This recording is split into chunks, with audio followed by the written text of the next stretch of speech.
So as the title page says, I'm in the land of lakes, Udaipur. This place was magical. These are the photos from, again, the rooftop of my Haveli. This one's called Kankarwa. And every evening and every morning I'd get up and take photos, listen to the sounds, watch the boat people go by, watch the pigeons, smell the food. It was such a great place. I had to stay an extra few days. My room almost overlooked the water. I had a wonderful little alcove that I could sit in and look out the window, do my Skyping. It was a place I'd like to come back to. On a slightly different note, it's hard to imagine this lake had no water in it about 10 years ago. You'd get shuttled out to the lake palace by a land taxi. So anyways, this place allowed me to walk around, meet some interesting people. Again, always so friendly, always so engaging. Found an interesting restaurant where I could peel my own vegetables and then eat my own food. Lovely lady and her 3 children would be in there every day. And then I'd come back to this refuge at night and enjoy several hours before the sun went down and get out early to bed. So here's some images from in and around Udaipur. I did walk around some of the back streets and some of the yucky places like this, although it looks kind of cool, and had a spectacular time. Udaipur, I think, did 5 days and met some interesting people every day.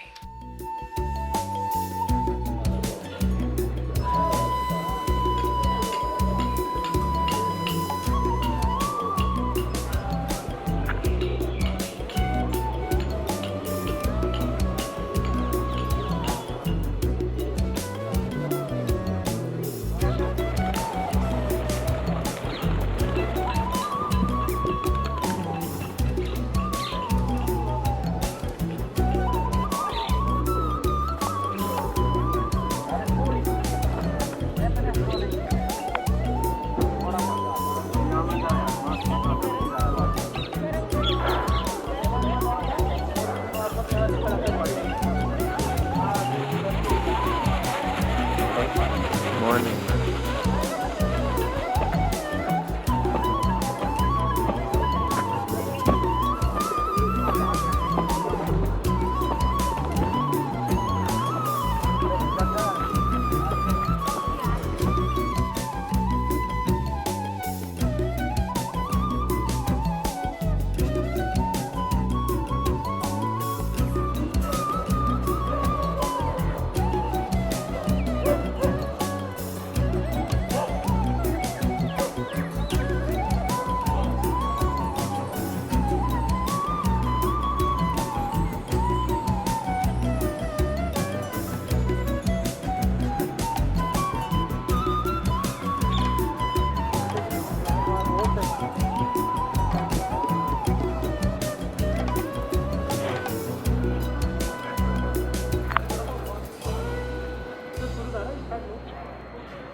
So many of these images you've just seen were from my water boat tour of the lake in around sunset. It's really great. Enjoyed it. Went out, did a little bit of shopping. Again, people. And here finally you see quite a procession of people waiting for the prince. He was supposed to show up at about 8 o'clock, come out of his palace on an elephant, and then switch to his car and drive pretty much 100 meters down the road to the local temple, the local Hindu temple, and he was supposed to say a prayer and then come back. So let's see, he wanted to, or advertised coming out at 7 o'clock, but he finally made an appearance at 11:30 at night. Seems to me he needs a better watch. Not really sure if he cares about his people, but nonetheless, I managed to stay up and film some of the procession that was going on. It was quite chaotic, it was quite crowded. Ultimately, I would say it was worth it. So, the next day, was my last day out on the street once again. I must have walked several hours, went to the adjoining lake, and enjoyed several more sights, sounds, met some students, had some food. It was all really, really good.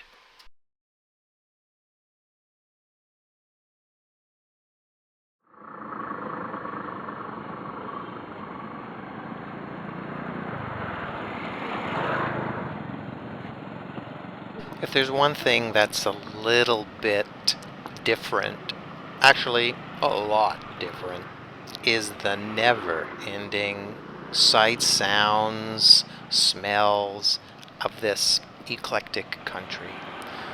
The tuk-tuks, everyone's got a horn, the motorcycle's got a horn, everyone's honking. It's a constant cacophony of sound. Eventually you find a place like this photograph here where it's quiet. You don't hear anything. It was great. I stood there for about an hour just checking out the artifacts and secondhand antiques that were for sale. If you want and you continue walking, there's 3 lakes, and I've made it out to the furthest one here. It's nice, and well, as you can see, there's not really a lot of people at this point of the day, which was great, and I enjoyed having spent the afternoon engaging with some people. That night I got back to the Haveli and went to the traditional dance, and here are some photos and film footage from that evening. I've edited down to what I thought were the best shots and the best footage. So enjoy some of the music, enjoy some of the moves. Here's traditional dancing from Rajasthan.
सफेद की जय हो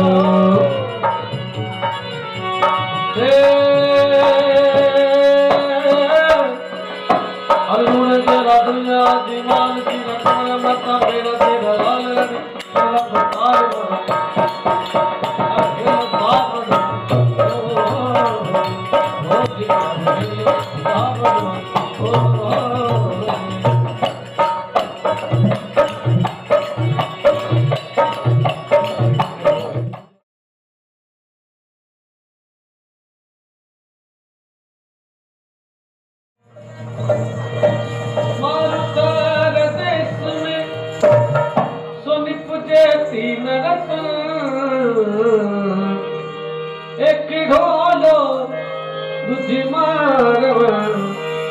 जो कसूमल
mummy जैसे गुस्सा करते हैं उस तरह से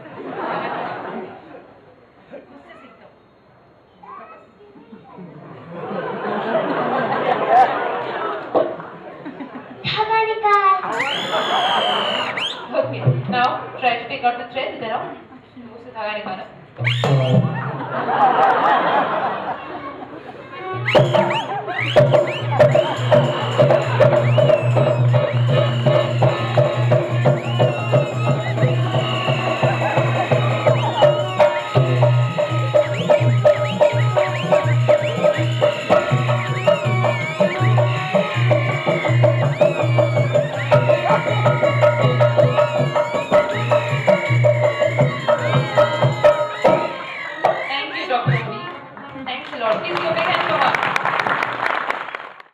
Here are some shots from the palace, which was probably only a block or two behind my Haveli.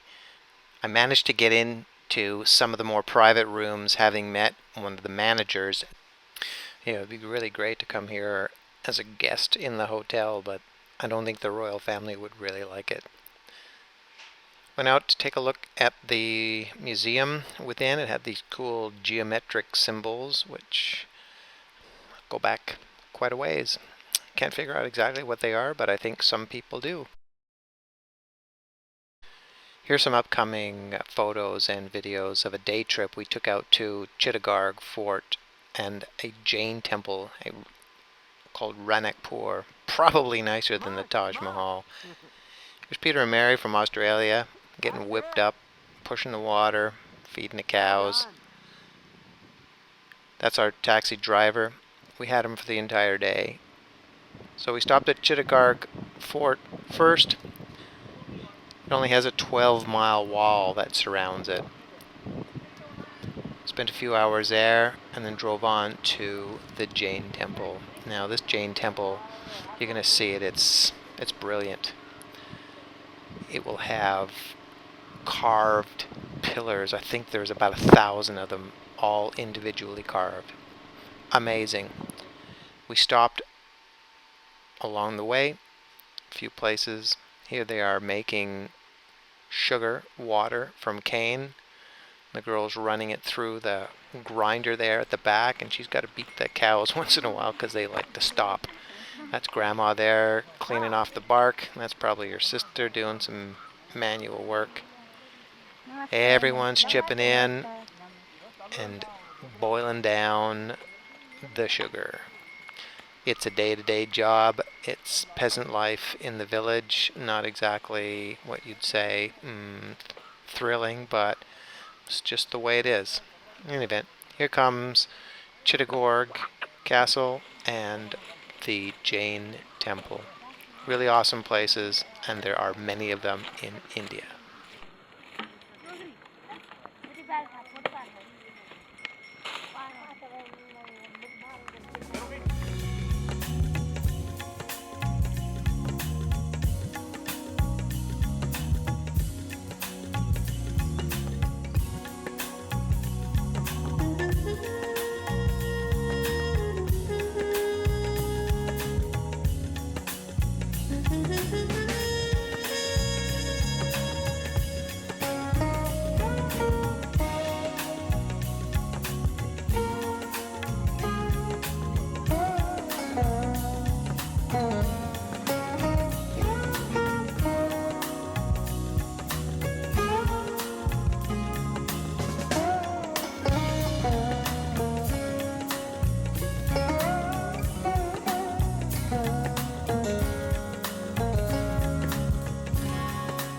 अखण्डमण्डलाकारं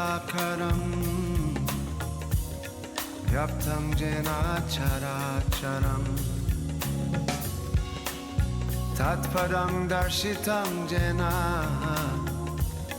तस्मै श्रीगुरवे नमः तस्मै श्रीगुरवे नमः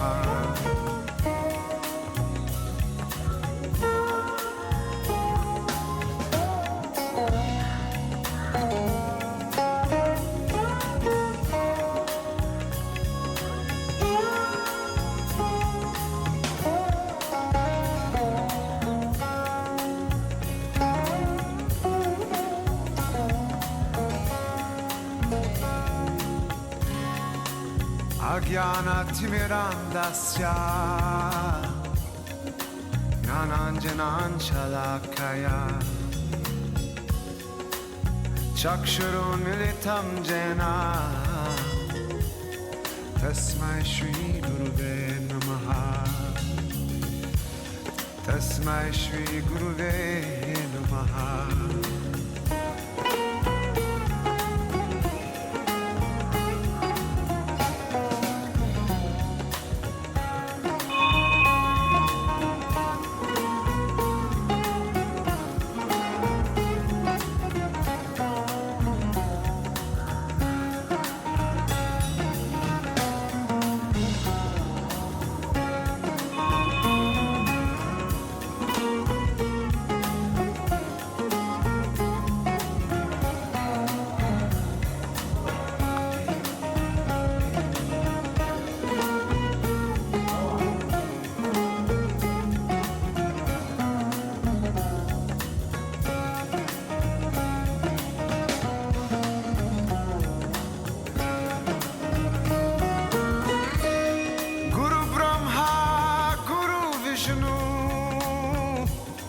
Gurudevo Maheshwara